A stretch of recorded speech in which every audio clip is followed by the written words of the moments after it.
How's it going? It's PM Designs. So just wanted to real quick talk about the new RX100. I'm sure you all have already seen all the specs on it, so you know the specs, and I'm sure you've seen the comparisons as to what what it has compared to the Mark V, and obviously the 4, the 3, the 2, and the 1. So I just wanted to give my own opinion on the new camera. So as you've heard me talk in my other videos, I have the a6000, as my travel camera, because that's the viewpoint I'm going to talk about the new camera. For travel right now, I have my a6000 10-18, 18-200. I also have the Nikon AW130 that I use for traveling, but we're excluding that because that's a niche use camera. It's used for underwater and that kind of photography and stuff. So I'm not really going to include that in this discussion. But at first, when the new camera came out, I compared. I looked at it and I said, this camera is amazing. This would be perfect for travel. It's small, light, be the perfect camera. It's got the zoom range, a full zoom range.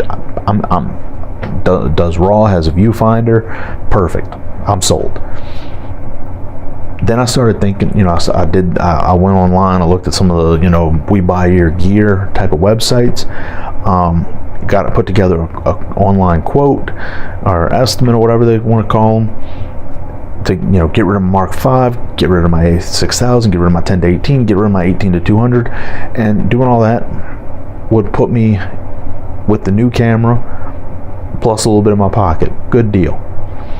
So I started really thinking about it. Okay, this could be an option. But then I started reading other people's comments and other people's things, and people saying, it'll be a great travel camera, but. So my attention kind of perked up there. So I started looking, and people were saying, hey, for travel, it'd be really good if this camera had more on the wide end. Can we, like 16 to 150. Somewhere in there. And of course, everybody had their different numbers that they had mentioned, but more on the wide end, a little less, and take a little bit from the telephoto lens end.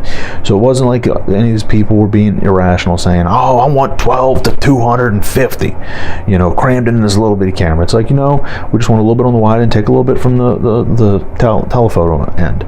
So to me, it was like, I could see that.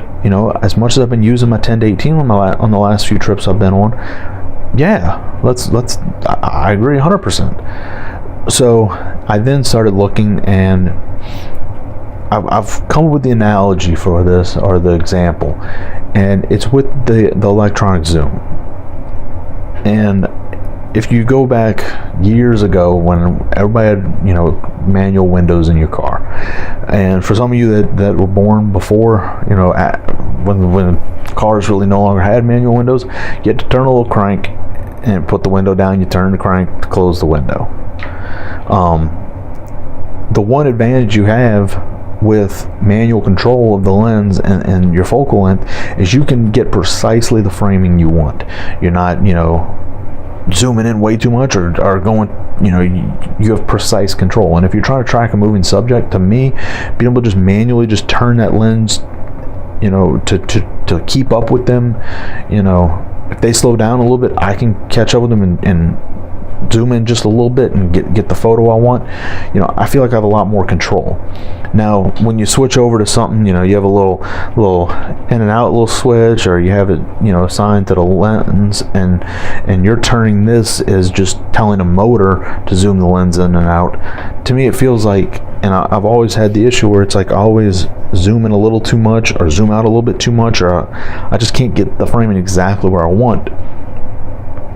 So I end up, it's never exactly, and it's more challenging for me. So I find, on the a6000 setup I have, it's perfect. Both those lenses, I can adjust my focal length and get it right where I need it, especially with dealing with a moving subject. Also with the a6000, I have the 10-18, so I've got that lens to do the ultra wides and get the photos I want. And to me, it just, to get rid of that setup and get rid of this one and really actually be taking a loss on both, well, on all 4 pieces of equipment I'd be getting rid of, to just be able to move into the and get the Mark VI, it just didn't seem like a financially sound decision. And it also just didn't seem like, you know, all the cameras are paid for, so there's, you know, it felt like, you know what, that I'd be getting rid of stuff and losing more than I would gain, other than the one area. And this was brought up the other day by another by a commenter in one of the groups, and I started thinking about it. I'm like, you know, that is a good point, you know, is, you know, backpackers and hikers. When I go hiking, you know, I'm lugging the a6000 with me, and it's definitely heavier and bulkier than this, and so, you know, having 24-200 when you're hiking, you know, great deal.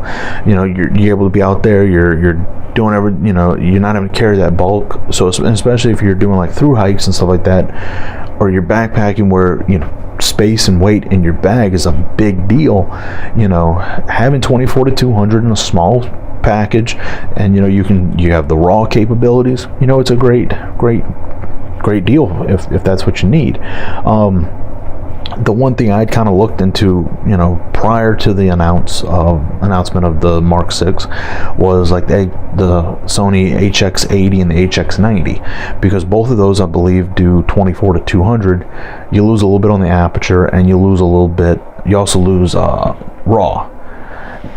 So it's one of those, you know, you retain all that with the Mark VI. But it's also, you know, I think almost 3 times the price. I think those cameras you can get for about $400 or $500, whereas, you know, the Mark VI is like $1,200-1,300. I don't remember the exact pricing. So, and as always, you know, prices always change after a little while. So for me, right now, beginning of June, middle of June, it's not worth it. It's not worth it to me to get rid of the gear I have to upgrade to the Mark VI. I'd be losing too much functionality. Now, if the Mark VII comes out and it's got the wide end, and they've decided to go, say, 12-150 or 12-100, it might be a little more, you know, of a consideration for me. Then I might be like, you know what, it's taken care of. You know, I'm getting that wide end, and I'm getting a pretty decent telephoto range. You know, maybe it is time to, you know, to upgrade from the 5 to the 7. The other big thing I kind of want is microphone input. Like they said, you know, they kind of, like a lot of people said, you know, Sony kind of pushes it as a vlogger's camera, the Mark VI. But they didn't put a mic input. And I understand that, you know, you do have sometimes technological and software limitations of stuff. But they could have done something in through the maybe, like a lot of people said, you know, maybe in through as an input, like the GoPros have into the micro USB, or, you know, whatever. But here's the hoping that the Mark VII will be my optimal camera.